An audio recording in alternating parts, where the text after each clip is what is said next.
And then I'll go to full screen. Okay.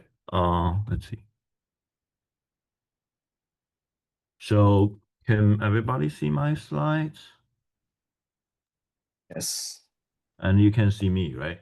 The screen is a Yeah. little interesting. Okay, great. Right. So thanks everyone for being here.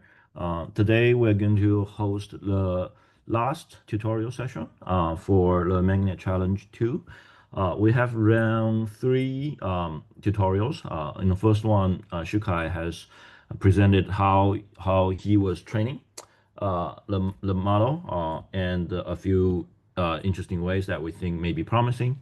And second tutorial, Dr. Thomas Guillet talk about the analytical model. How do we use the partial differential equations and combine with neural network to approach this problem, which he actually got very interesting results. Again, very promising. And in the third tutorial, Hugh Kwon presented a few methods for testing the model, which most likely we're going to use it in a final evaluation. The details may change a little bit, and we'll keep everyone posted on our GitHub, but the general direction is we'll be following what Hugh presented in tutorial 3. And if you are interested, we have all the recordings and slides posted on GitHub, and you can go there and watch the videos and read the slides and let us know if you have any question or if you have any recommendation to make the competition more fair and then cover and allow us to evaluate models from useful angles. So today I'm going to sort of provide a summary of or everything we have talked about, and then sort of open the floor a little bit today for discussion, because we really want to make MagNet Challenge a community which is with contributions from everyone. So we'll be happy to open the floor for discussion, and we will be happy to share all the experiences that we have in terms of how do we think about the problems even beyond the challenge, because what we set it up this year is just a portion of the interesting research discoveries or innovations we can do with the database. But this general methodology or data-driven methods for power electronics actually has huge potential beyond magnetics, beyond transient modeling. And we'll be happy to discuss with you anything related to this topic. Okay, so that's all I have. Uh, some other things. We'll have a two-page proposal due on June 15th, and we actually have received submission from about 10 teams, and you still have time. So we have posted, if you submit your proposal, we'll add a check mark on the GitHub, so you know we have received it. So once we receive all the proposals, we will share your proposal with our ad hoc reviewers and contributors. So many of the researchers in the world, they didn't organize a team, they didn't formulate a team, but they are interested in seeing what's going on. So we'll sort of share it with them, and they can take a look and provide feedback with you, and even some of them maybe want to join your team. So again, we want to make it open. And on the other hand, you don't have to put your best ideas in a concept proposal, because if you think it's to your best benefit to keep your strategy secret, well, that's totally fine. And maybe you may even want to protect the IP, and we respect that. As we said, MagNet Challenge, we don't own the IP. So everyone, if you want to protect your IP, please go ahead and protect it before you release it and publicly release it.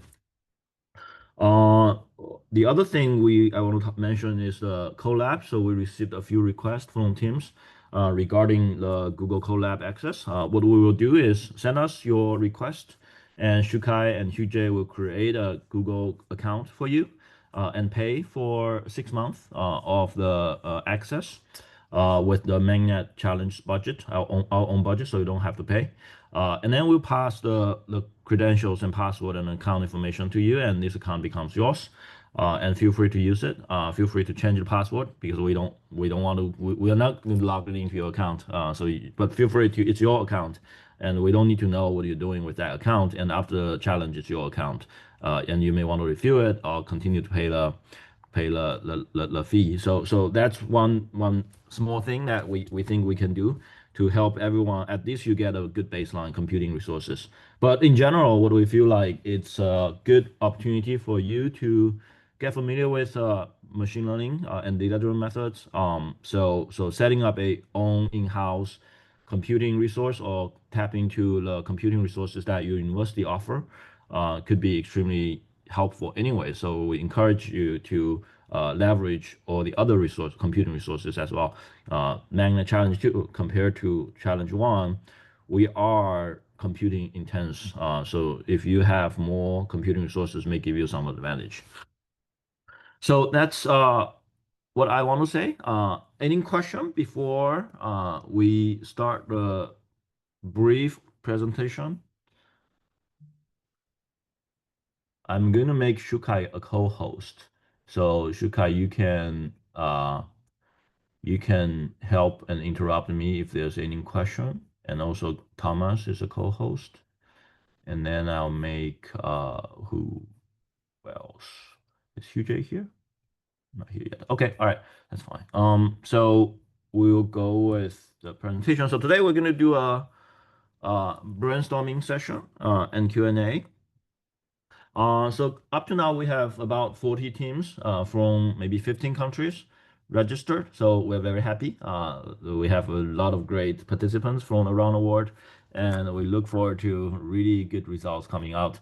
And as we said, MagNet Challenge 1, we sort of know how deep the water was and where we're going, and how much efforts you need to get reasonably good results. But for MagNet Challenge 2, we barely know where we're going. We don't know how deep, where are the limitations, where are the barriers, where are the traps. We actually don't know. So it's an open challenge, and we look forward to all the innovations coming from the many teams. And I truly believes that the outcome of this competition will be a significant breakthrough for the power electronics community, because we are actually addressing one of the most fundamental components in power conversion. And in my opinion, this is, if we are able to achieve what we are hoping to, this is a major breakthrough of the year for power electronics. Timeline, I'm not going to repeat too much. We have a 2-page proposal due, and after that, we'll send it. I will try to pair the teams with external experts so that you can get some third opinion on the strategies that you plan to approach. And then you'll be fairly quiet. Now you have 10 materials, a huge amount of data for 10 materials to play with until November. So the reason for this is we hope you to get familiar with this type of problem, and then build your software pipeline to understand the material, visualize the material, and train a model. And from November 1st, we're going to release the training data and testing data for 5 new material, which is similar to the 10 material, but they are new. The reason for us to do this is because we in a real world scenario, that's what's going to happen, right? You study the existing material and develop really good models. And now there's new material coming out from a manufacturer. We want to apply the methods, existing method, to the new material, and hopefully still get reasonably good results. And we're trying to mimic this real world scenario. And that's why we designed this way. You have from November 1st to end of December, about 2 months. You have additional 2 months to study the 5 new material, train your models based on the data, training data of the 5 material, apply your model to the testing data we announce, and submit the testing results to us, and we'll evaluate based on what you predict. And then if your results stands out as a very promising results, like very good prediction, then we'll reach out to you and you'll submit the model to us, and we'll try to understand your model, try to replicate the model, make sure you don't use a random generator. You're just lucky in getting good prediction. There are actually good innovations behind it. And then we'll organize a judge committee review, and the judge will carefully look at your 5-page documents to understand exactly what you have done, and then we'll select the winners. So that's generally the procedure that we're going to go through for selecting the winner this year. And we honestly, last year we had a lot of debates in the judge committee, and this year I suspect it will be even more intense. But this is generally good news. The general philosophy I want to emphasize is a good model may not win the competition. A model that win the competition may not be a good model. So think of it as a really good research opportunity to really explore what you want to do. Because this, in the end, the testing data, the material we choose, there are a lot of randomness in this. Maybe the model strategy you developed happen to fit very well for the testing materials we choose. So that's what I'm saying. So don't just participate in a challenge just for win. Think of it as an opportunity for research because ultimately this can become your thesis, can become your paper, can even become your company if you really have good ideas. So that's the overview of the timeline. Shika has talked about it multiple times. I just want to elaborate it a little bit. So MagNet Challenge, we are limiting ourselves to develop better, more precise model. But we didn't really go back to material or we really get into design. And that's what I was saying. Think of it as a research opportunity because you may just, okay, I got an okay model, but I'm more interested in going back to material. How can I use a model to understand the material and hopefully leading to better characterization, understanding, and application of understanding about the material behavior across the temperature range, across different excitation, and hopefully tie it with physics. We highly encourage that. Or you'll say that, well, I'm more interested in, I have an okay model. I'm not interested in developing the best model in the world, but I'm more interested in understanding how do you apply the model to a real design. And for example, really showcase that this data-driven model can be used to improve the magnetic design of a PFC. From my perspective, that's just great research, and we'll be very happy to see outcomes like that coming out of this challenge. So that's what I'm saying. So really, MagNet Challenge is focusing on developing more precise model, but this general philosophy of data-driven, hybrid data-driven analytical approach can benefit a wide range of topics in power electronics. And these are flaws that we encourage all of you guys to think about while you are developing model and participating in the challenge. So we're interested in the transient. I'm not going to re-emphasize that. The reason why we're interested in this because fundamentally, the transient modeling is a generalized model for steady state, right? So if a model works well for transient, it has to work for steady state. So that's what we think will be particularly interesting. And in a majority, in a lot of power electronics application, steady state, we already have IGSE, right? We're just improving based on a few methods that already exist, which give us reasonably good results. But transient is really from 0 to 1. Like before data-driven, before machine learning becomes really useful, in my personal understanding, even if there exist some of the models, those models, they never really get well adopted by industry or never really get into our design process.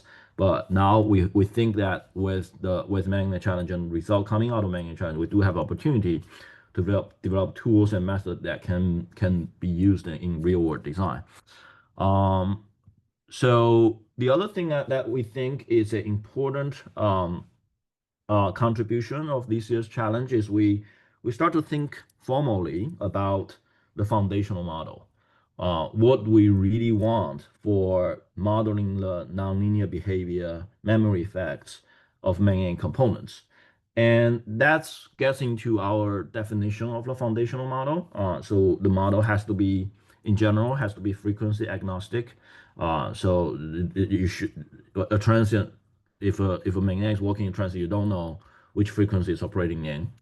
It has to be universal, right? So in splice simulation, at high frequency, you simulate at a finer, shorter steps, and at lower frequency, you simulate at longer steps. So a good model, which really describes material, should be a universal time step. And finally, we need to somehow embed the initial state or decaying of initial states into the model, right? If you run driver magnetics for long enough time, our empirical understanding is that magnetics will enter some kind of steady state operation, and there are some damping effects to fade away the initial states.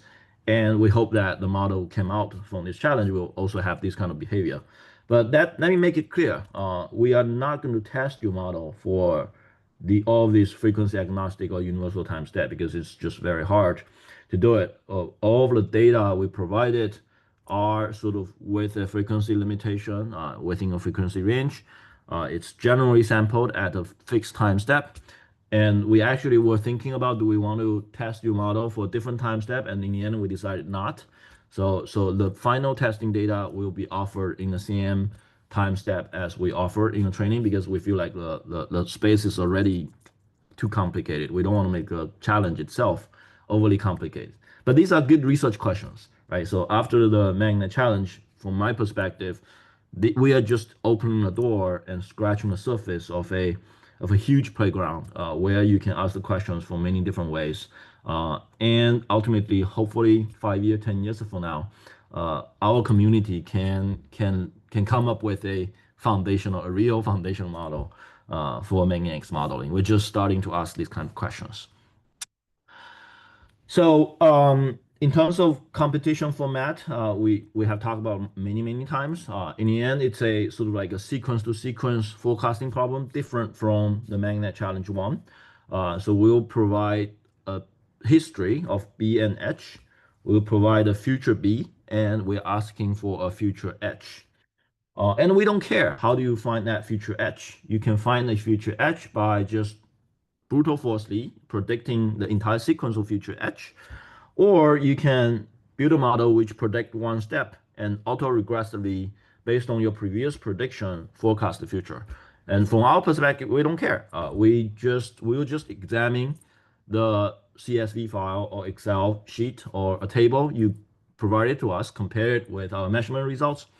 And then if your result looks good, we go back to understand your model and replicate the results. And if that everything looks good, we start to consider the price. So that's what we're going to do.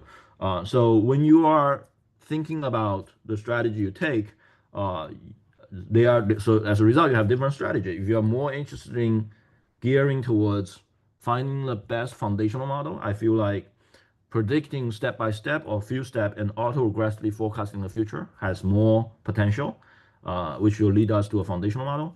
But if you are just interested in winning the competition, then you don't need to do auto-regressive modeling.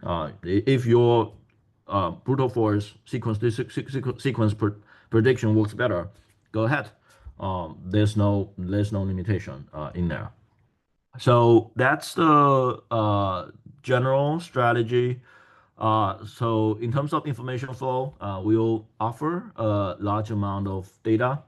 One thing I think I encourage every team to carefully do is to visualize the database and understand the data a little bit. That's something which we feel like even us at Princeton, we didn't do enough because we are sort of organizing a competition. We are not aiming at winning in the end. So we didn't carefully look at material by material. We offer 10 material. And from our perspective, at this point, we actually don't really understand generally how many categories of material exist in this 10 material, which one belongs to which. We don't have that physical understanding, but I encourage all of you guys to spend time, a little bit of time understanding what exists in the data because it's a huge space. We have too much data. It's very complex. If you start from designing a model and read all the existing data, it will take infinite time.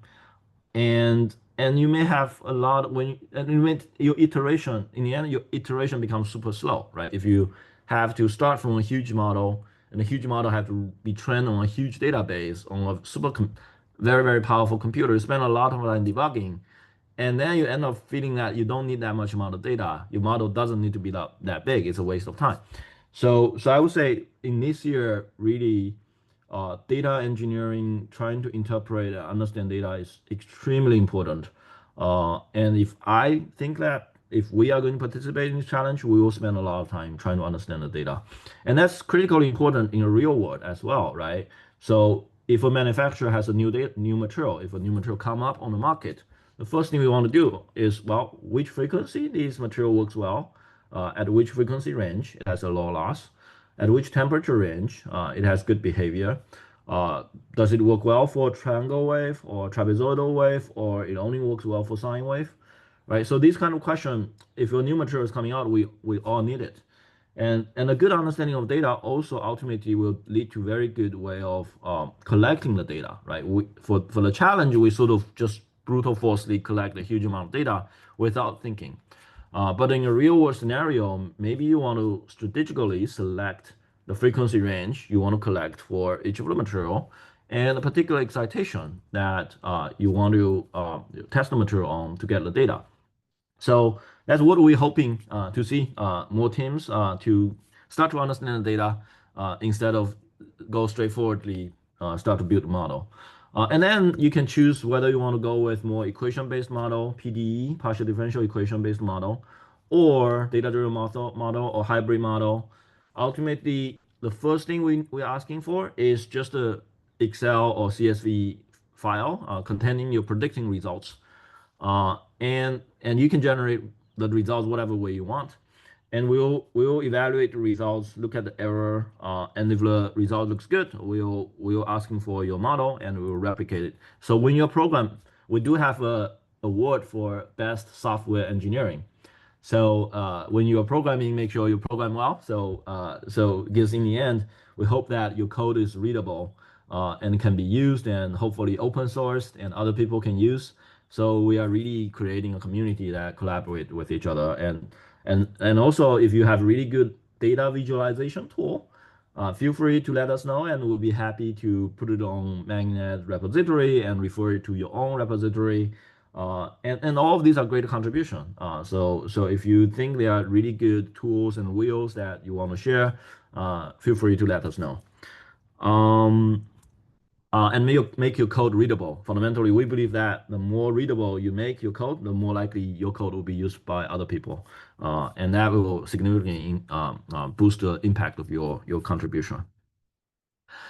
So a little bit of the data, just going back to the physics itself, we are not talking about real transient this year. We're talking about quasi-static transient because we sort of have a good understanding of quasi-static magnetics because PFCs are generally quasi-static, and a real true fundamental transient is beyond the scope of this year's MagNet challenge.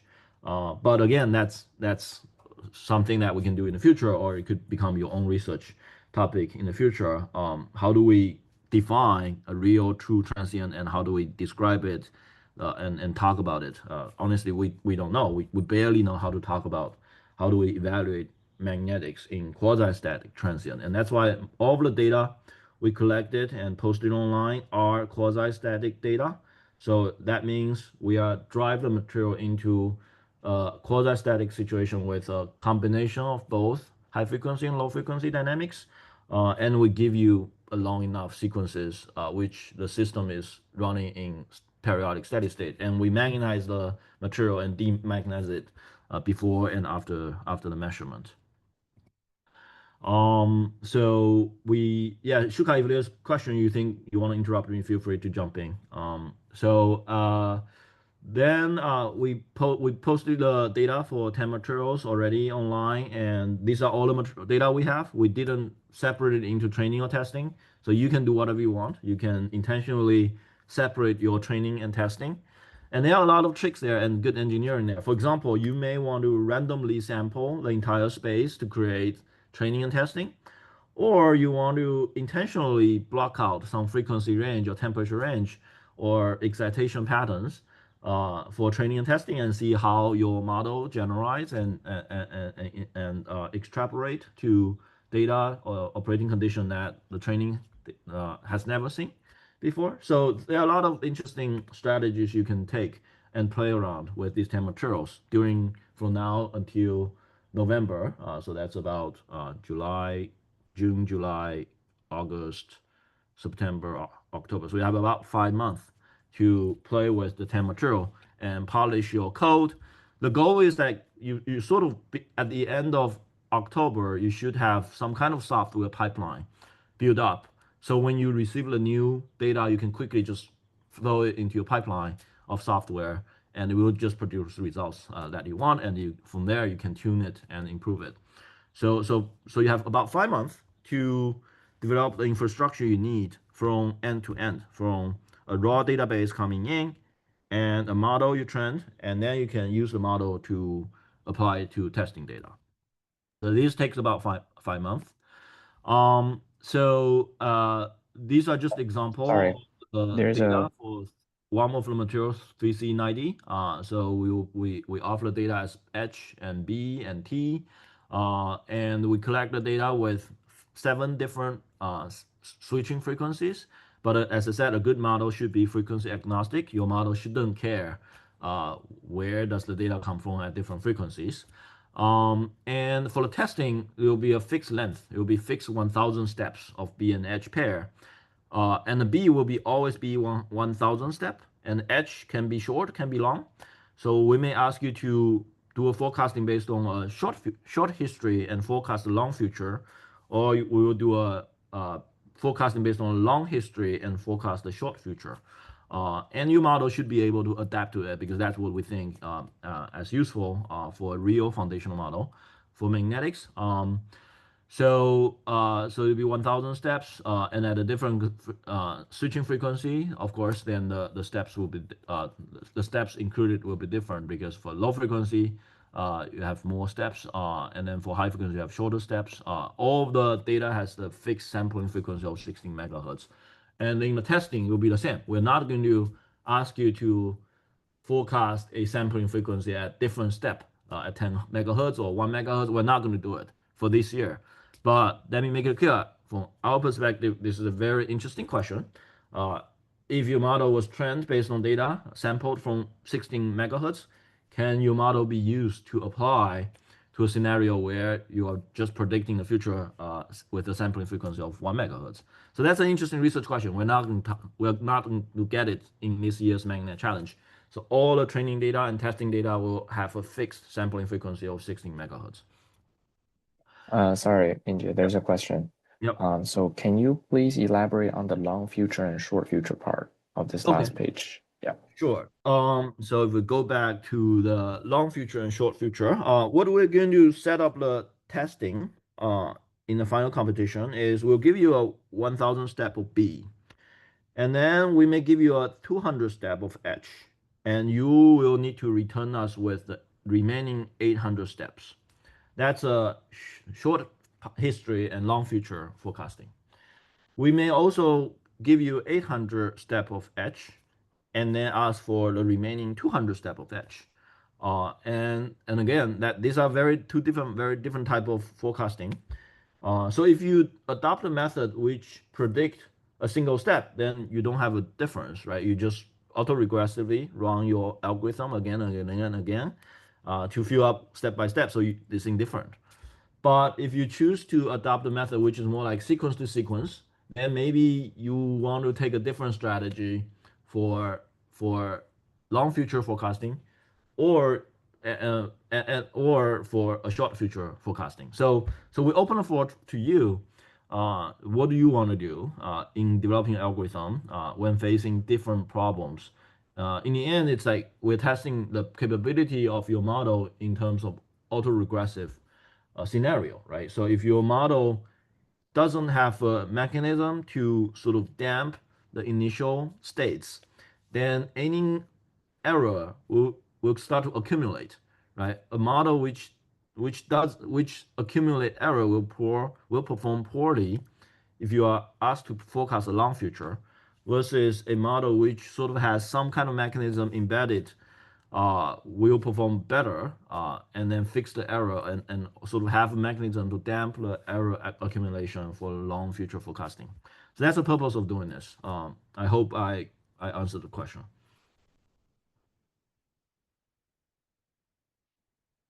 Okay. Yes, perfect. There's one more question about do we provide one MATLAB Python function per material or one function for all materials?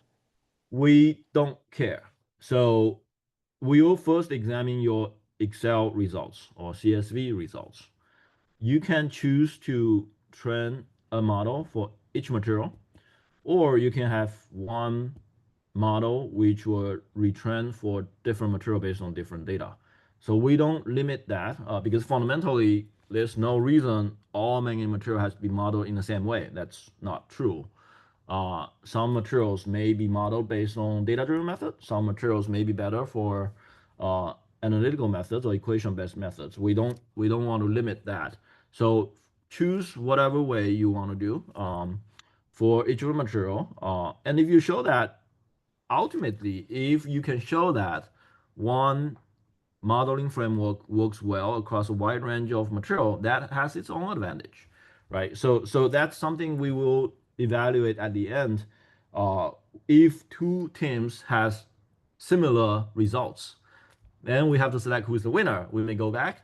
One team use 10 models to model 10 material, and the other team use three models or one model to model 10 material. Then the team which use less model to model 10 material may have a higher chance to win, assuming both modeling strategies give similar results.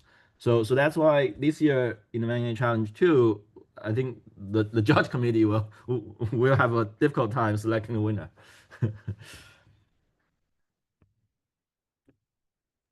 Perfect. I think Chen Liu raised his hand. Yeah, you can. I can I promote will. him as I the allowed him to talk. I think yes. he can. Right. Can you hear me? Yes. Yes, just for the previous question, may I ask, will the five final testing data, the type will be clear? The Will be clear. What do you mean by that? For the data, you will provide 5 groups of data, and then do we know which one is, for example, which one is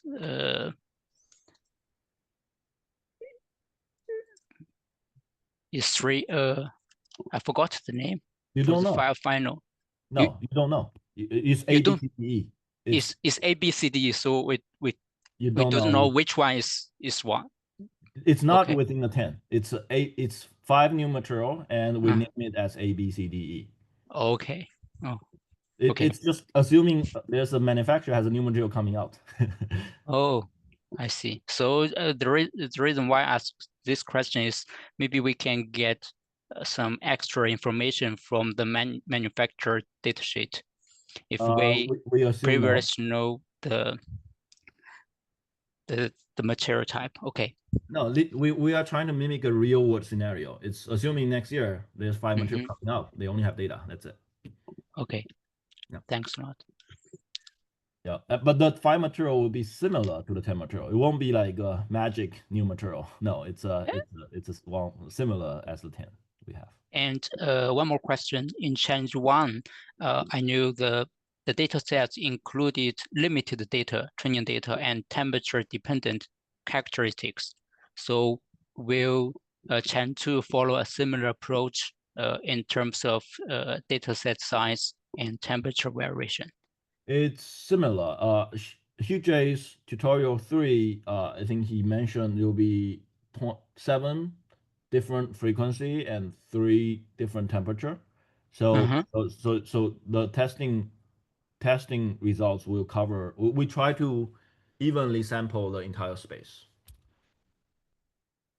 So so the size for the training data will be nearly same, Yeah. similar. Yeah. Okay. Yeah. So we are basically collecting data in a similar way as the 10 material. The 5 material, we're collecting them in a similar way as the 10 material. We will just keep maybe 10%, 20% of the data as private. We will not release, only for testing. Keep it for testing. Yeah.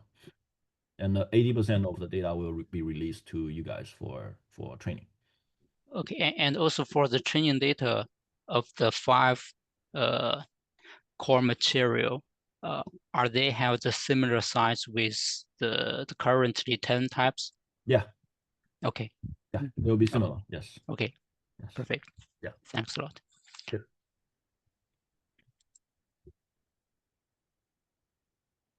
Yeah, think of it as like car racing. We're providing information on 10 existing track, and you can race on 10 tracks, whatever you want. And now there's 5 new tracks coming in. You don't have a map. You have to navigate yourself. But the lessons you learn, the skills and knowledge you learn on the 10 tracks can be applied to the 5 new tracks.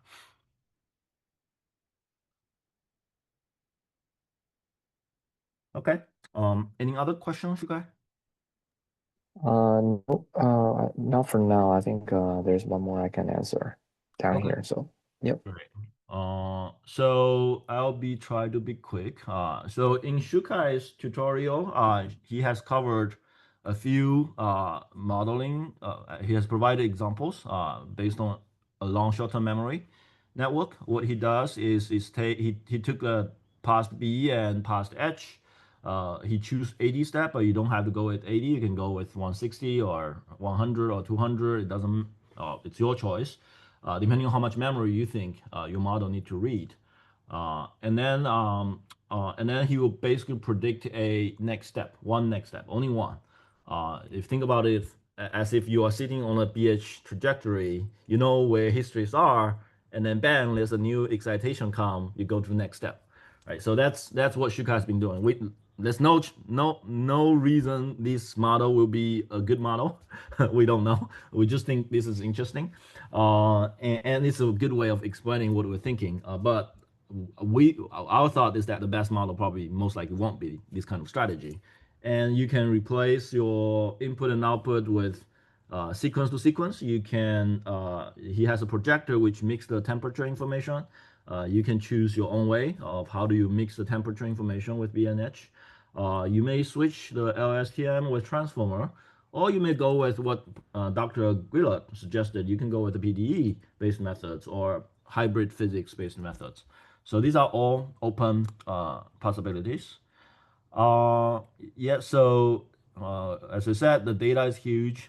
It's generally good to develop your own strategy in sampling the data or creating your own training database, right? So once you receive the 5 material training data, they are again huge. You have 2 months to develop your new model. So maybe it's makes sense to even develop a strategy to sample the database for training your own model. Um, in general, we feel like the model these years, because we are just doing transient modeling, we're looking for a model which is smaller than MagNet Challenge 1. In MagNet Challenge 1, I remember the winning model takes about 600 parameters for 100 steps sequence to sequence prediction, right? So I'm just be naive. If really there's a good model only predict next one step based on the past 10 step or past 20 step, then there's a chance that maybe 100 parameter for MagNet Challenge 2 could be possible. We don't know. And a lot of teams are participating again in MagNet Challenge 2, so they have experiences as well. Oh, by the way, feel free to go back to MagNet Challenge 1 and reuse any of the code and models that other people developed. That's the philosophy or spirit of open source. So feel free to reuse the tools. Just make sure you cite where the tools come from and methods come from for MagNet Challenge 1, because you can also reuse the data from MagNet Challenge 1, because a good transient model has to work well in steady state, right? So all of the data for MagNet Challenge 1 actually is useful. Or you can use the model trend in MagNet Challenge 1 to create synthesized data or go with some kind of reinforcement learning approach where you can use the neural network model to improve a neural network model. So all of these are possible, and we don't know which one works the best. It's open to you for innovation.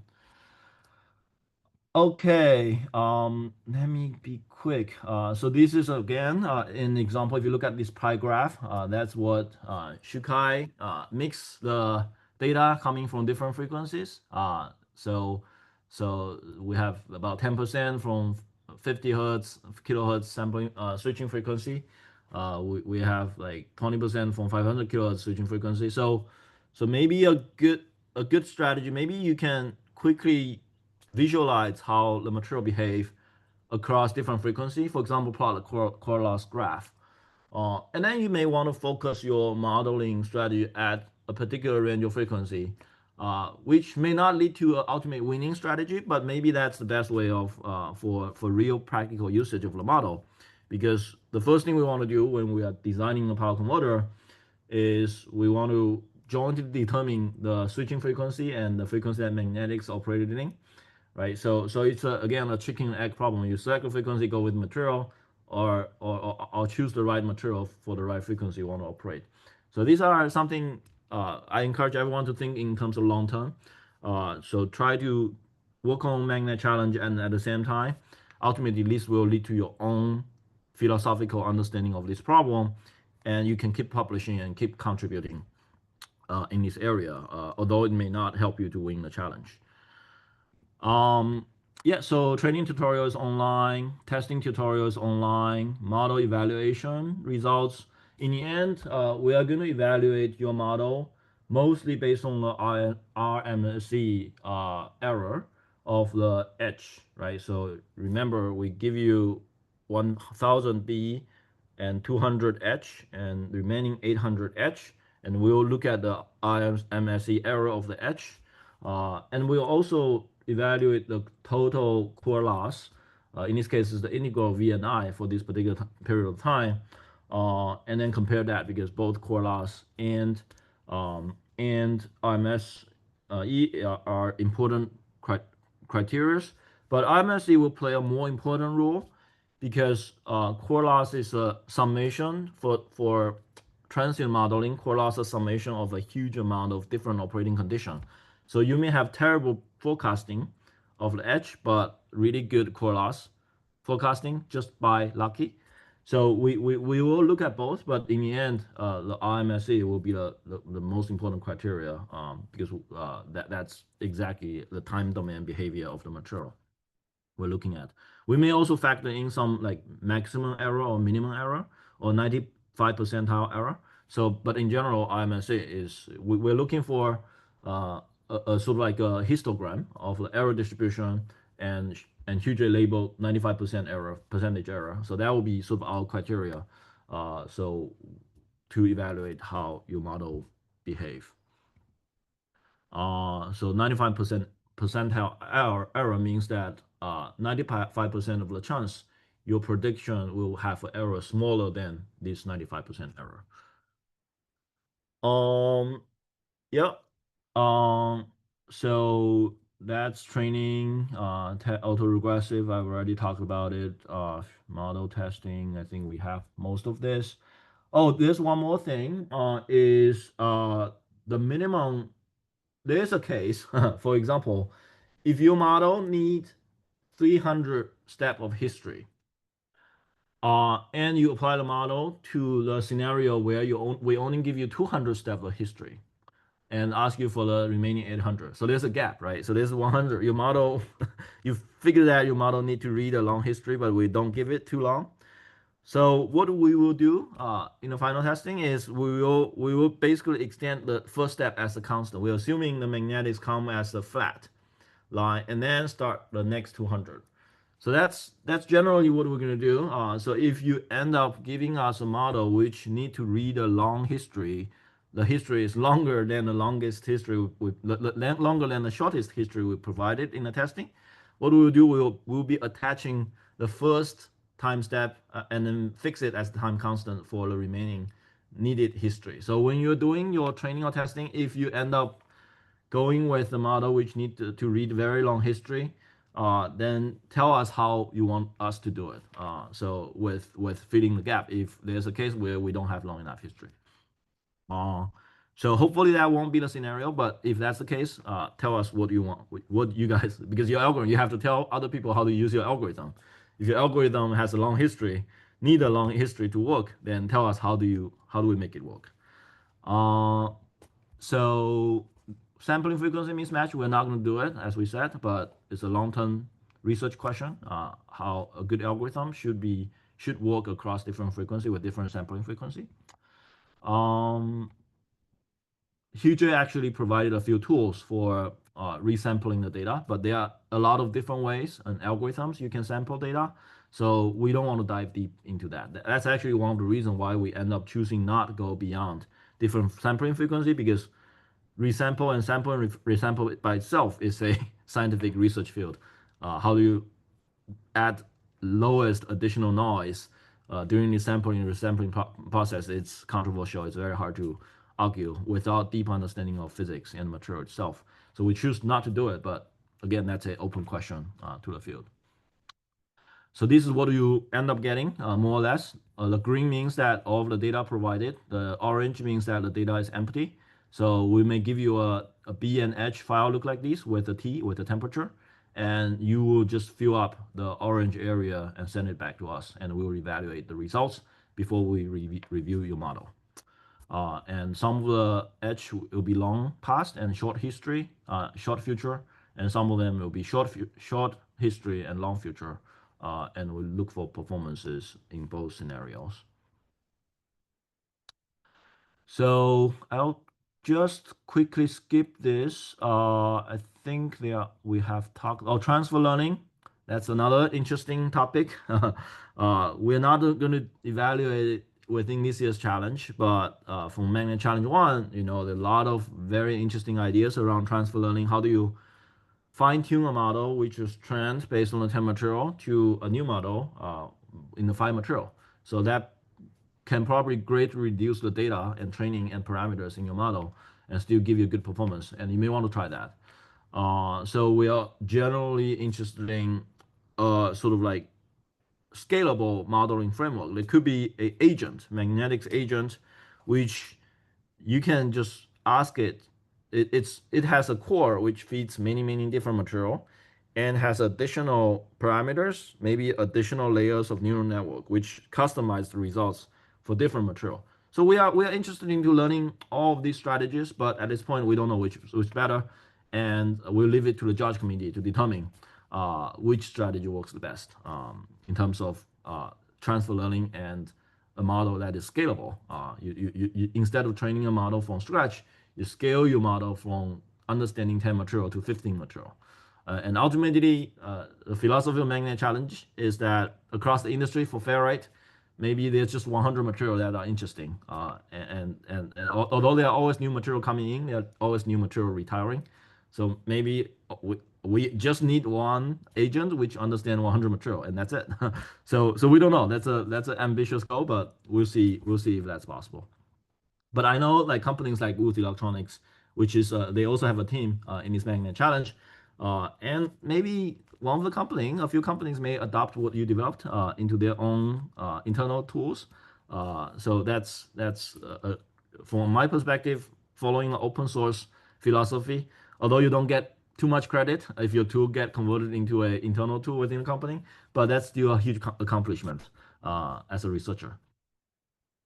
So error, again, we'll evaluate error from different perspectives. So in the coming few weeks or 1 or 2 months, we'll maybe publishing a more careful error report based on a model that we developed for the 10 material, and then that will be a template for you to report error to us, right? So you will do your self-evaluation of your model, and you can provide a report just like MagNet Challenge 1. You will provide a self-evaluated results, and we will trust your results. And then if your result is great, we'll go to look at your model. Yeah, core loss, we'll not talk about it. I want to talk finally a little bit about analytical methods. Professor Guillot, Dr. Guillot gave us a really good tutorial. In my opinion, I learned a lot because myself, I'm not coming from the physics perspective when we were doing magnetics models. But really, there are just a lot of very interesting ideas that you can do. And based on what I see from Dr. Guillot, you can get really compact and efficient and explainable model for modeling magnetics. So he suggested modeling it with ordinary differential equations, which you can plug into Spice and run simulation, and it's analytical, and you can probably tie this with physical parameters. So he started from a relatively simple lumpy circuit model which give you sort of okay results, start to capture the major loop and minor loops and switching patterns, but it's not so great. And he added additional elements, make the lumpy circuit more complicated and add nonlinearity. And as expected, the model gets better. And from my perspective, I know Tom only spent like 1 or 2 weeks in doing this. And he was able to get results just almost as good as what Shukai was doing.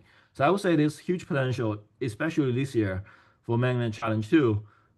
We hope that maybe the final winner could be a sort of a more geared towards analytical, but we don't know. We don't have a preference. We are leave the floor open. But personally, I feel super excited when I see result reported by Tom. There are also other physics-based model. For example, this Viperian model, which came out from Virginia Tech. The structure is a little bit different from what Thomas was doing. He was doing parallel RL, and here it's parallel RL with cascading structures. And if you are interested, you can read this paper. This is, again, interesting strategy. You may come up your own new lumpic circuit approach and try to figure out a way, whether data-driven or curve fitting or regression, to find the parameters. And it's a great innovation. There's also this LLG model coming out of University of Tennessee, by Dr. Han Chui. So they are really good emerging analytical based approach. And in my understanding, this has like about 8 parameters. They are nonlinear, and there are potential that this kind of physics based approach can give us really good results, because these are all explainable. You can explain why it looks like that, and this can nicely tie back to the material behavior, and hopefully even provide guidelines for the manufacturer to improve the material. So huge potential. There's also this nonlinear model from Texas Instruments, which includes gyrators and op amps and diodes. And again, this is basically other ways of modeling the BH loop behavior based on lumpy circuit with active or passive components. So tell us what you want to do, and we look forward to see new innovations here. We're going to post these slides later after this presentation, and you can go and read more about of these existing and emerging analytical approach. They're also combining neural networks with ODEs. Tom has mentioned that. The nice part of this is, well, it's again hybrid analytical and data-driven, and with data-driven model, you can, again, it's the downside is that it's not interpretable. It's hard to explain why it works. The upside of it, it's scalable, and you can apply techniques like transfer learning. You can think about neural networks as building blocks and combine and add neural networks. So these are all unexplored areas. We'll see. Look, the result get further improved once you start to adopt some of the neural network approach to capture the nonlinearities. So that's pretty much it. All I want to say. Tom, do you have anything to add?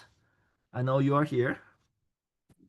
No, I think it is a very good summary, and yeah, I'm really excited to see what will come out of it, and I'm quite confident that we will see nice things. So yeah, and I really think there is a big opportunity for relatively. I don't think you have to make the conclusion that because we have gigabytes of data that you will need a huge model to do something good. I think there is a very small model that can actually predict these gigabytes of data. So I would really advise to go or look in this direction. Right. Yeah, from my perspective, I get super excited because I feel we are really getting more and more into a true data-driven problem. Just like image recognition, just like a large language model, they are interesting saying that machine learning is basically data compression. You're compressing a huge amount of data like human language into a model like ChatGPT, which takes tens of gigabytes. So we're doing the same thing. We have tens of gigabytes of magnetics material behavior, here, and we hope to cover it with a few kilobytes or maybe even hundreds of bytes. We'll see what we can do in terms of compressing the information into a much smaller size, and that will allow us to do a lot of things, to embed it into Spice, to tie it with finite element modeling, to provide guidelines for manufacturing, and hopefully in the end do like data-driven material discovery, which is a long shot, but what we're doing is a first step.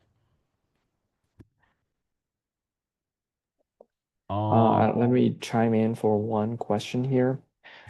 So someone asked, so you mentioned earlier that it might not be the best model to win. The best model may not be the smaller size or whatever. So he's asking what are the most important criteria that you tend to focus on? To my understanding, the generalization is the most important criteria. So please correct. I believe it's not just the generalization, right? The number of parameters, the size, the accuracy they all play in a role. So could you please elaborate a little bit? So honestly, we won't be able to evaluate the generality of your model in this challenge because you may have 5 different models for 5 material, and that's fine. So we actually, if your model is generalizable, it benefits you because you don't have to retrain everything from scratch, saves your time. And you will get some advantage in the final evaluation, like we prefer a model that is generalizable. But the first thing is that you have to pass the accuracy and model size bar to be in a winning group, right? So the first thing we will do is we have to select, let's say we have 40 teams, assuming everyone stays until the end, we probably will be focusing on the top 15 teams, right? So your model accuracy and model size should be within the top 1/3 of the teams to be carefully evaluated. And then we'll get into look into your model or try to understand you do, and that's where your model scalability will come in, and the logics of your model, the insights behind your model will come in, the way you pre-process the data, the way you understand, visualize the database, the way you create your training data set. So all of those is second will come in and will stand out. So I would say the first thing is make sure your results you're happy with your model accuracy and model size, and then the other thing comes in. Yeah, we want to make it a fair competition, right? So it's in the end it's the quantitatively determining whether you're qualified as the winner, and then comes in the qualitative judgment on which model the judge committee think is the most promising.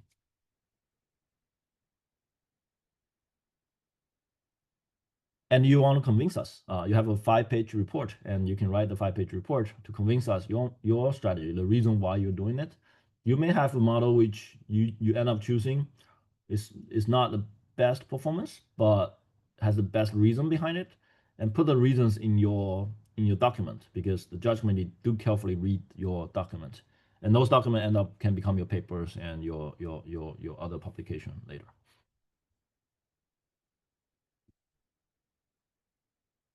Any other question, discussions, ideas?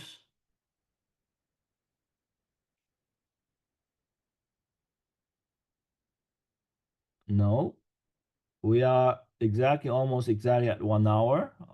So if not, we will conclude our tutorial section for the MagNet Challenge 2, and we'll put the recording online, put the slides online.